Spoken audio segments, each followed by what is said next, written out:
दवाइयां बनाते वक्त उसमें भैंसे का मांस क्यों मिलाया जाता है? आखिर दवाई की बोतल में किस जानवर की हड्डियां मिलाई जाती हैं? और कैसे इतनी सारी दवाई को फैक्ट्री में बनाया जाता है? दोस्तों, अमीर हो या गरीब, हर किसी को दवाई की जरूरत पड़ती है। अब ऐसे में एक दवा, फिर चाहे वो टेबलेट हो या कैप्सूल, उसे बनाया कैसे जाता है? जो टैबलेट मार्केट में बेची जाती है, क्या सच में उन्हें भैंस की हड्डियों से बनाया जाता है?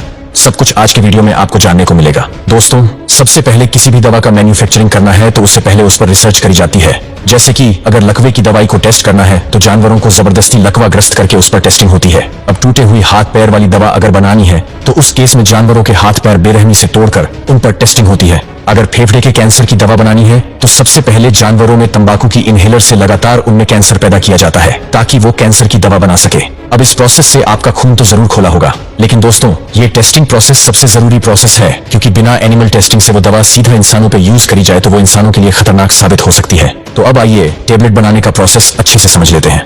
रिसर्च करने के बाद जो फॉर्मूला तैयार किया गया है उसे बाइंडिंग एजेंट के साथ मिक्स किया जाता है। दोस्तों, ये बाइंडिंग एजेंट वही मटेरियल है जो कि दवाइयों के इंग्रेडिएंट्स को अच्छे से जकड़ कर रखते हैं। अब जब एक बार मिक्सचर तैयार हो जाए तो फिर उसका जो अनवांटेड पार्ट होता है उसे बाहर निकाल लिया जाता है। अब इस बचे हुए फार्मास्यूटिकल मटेरियल को सुखाकर उसे पाउडर फॉर्म में कन्वर्ट किया जाता है। अब इसे इतना भी नहीं सुखाया जाता कि इसे टेबलेट बन ही ना पाए, इसीलिए थोड़ी नमी अभी भी उसमें बाकी होती है। जब इस मिक्सचर को मोल्डिंग मशीन में डाला जाता है तब कुछ ऐसे टेबलेट बनती हुई चली जाती है। टेबलेट्स आपको लगता है कि बन गई, लेकिन अभी भी ये थोड़ी खुरदरी है और आसानी से ये टूट भी जाएगी, और इसीलिए कुछ इस पर ऐसी कोटिंग की जाएगी कि यह थोड़ा सॉलिड हो जाए और देखने में भी अच्छी लगे।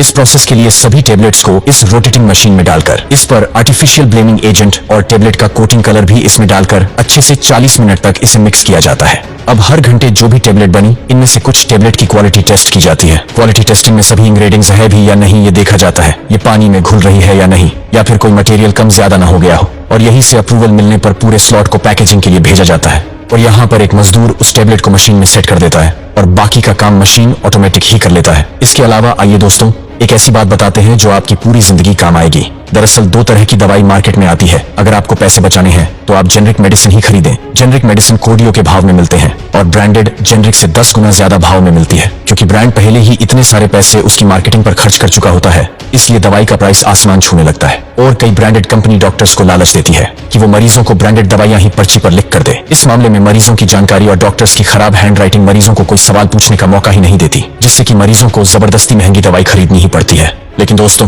ये दोनों दवाइयां काम एकदम बराबर करती हैं, बाकी चॉइस आपकी अपनी है।